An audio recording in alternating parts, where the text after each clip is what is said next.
Welcome back on this Thursday as we continue our journey through Genesis. We are on chapter 29. I invite you to read all of this chapter. I'm not going to be able to read all of it because of the time, but I want you to read all of it. I'm going to begin at verse 11. The first 10 verses talk about how Jacob and Rebekah met, setting up that story. I'm picking up with verse 11. Then Jacob kissed Rachel and wept aloud. Now, the kissing that he's talking about was a kissing of greeting. That weeping out loud was because he had seen that God was keeping his promise. And Jacob told Rachel that he was her father's kinsman and that he was Rebekah's son. And she ran and told her father. It kind of sounds like love at first sight, doesn't it? Maybe for both of them. But mainly, Jacob was weeping out loud because he knew that God was with him as he had promised in the last chapter and that he was keeping his promise. Continue with verse 13.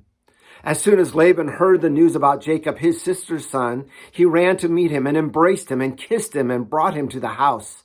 Jacob told Laban all these things, and Laban said to him, "Surely you are my bone and my flesh."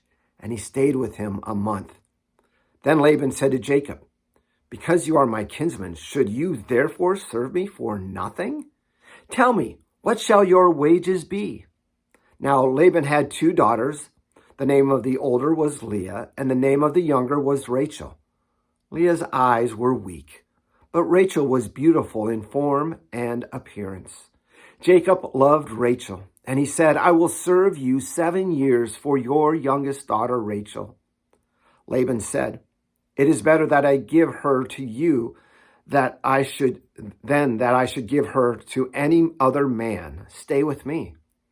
So Jacob served 7 years for Rachel, and they seemed to him but a few days because of the love he had for her. What a connection. What love, isn't it? He knew that God was waiting for him, that God had fulfilled that promise. He knew he loved her, but can you imagine waiting 7 years? What an engagement process, wasn't it?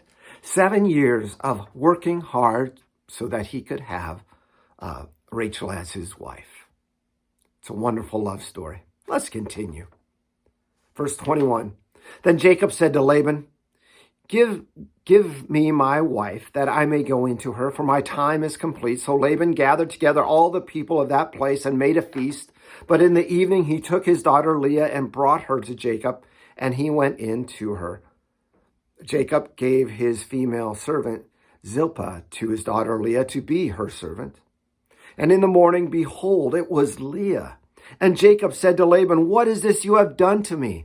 Did I not serve you for Rachel? Why then have you deceived me?"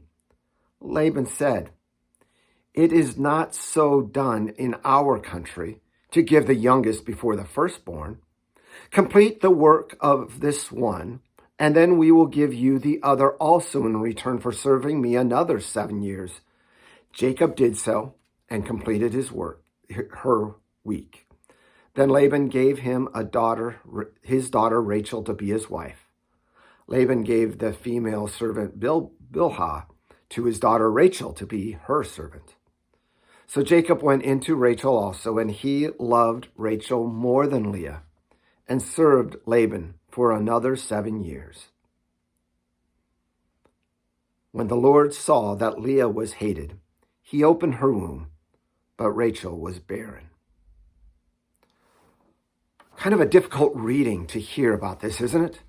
How much deception there was in Abraham's family, starting with Abraham and the Pharaoh, and then Abimelech, and then Isaac, and lying to the other king, Abimelech, much like his father. Jacob deceiving, tricking Esau out of his birthright, then tricking Isaac for the blessing, and now it's coming back on Jacob. Now Jacob finds out that he's been tricked. He's been given the wrong daughter as a bride. He's explained why, but then he's given his other daughter. So now he has two wives. And that phrase that he loved Rachel more than Leah.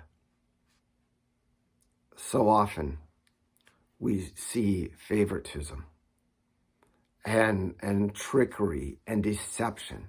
All of these things lead to problems and difficulties in marriage, in life, doesn't it? We often do reap what we sow. But yet it is turning out well for Jacob. He is married to Rachel. He loves Rachel, but yet there will become that division between Rachel and Leah. And he showed mercy on Leah.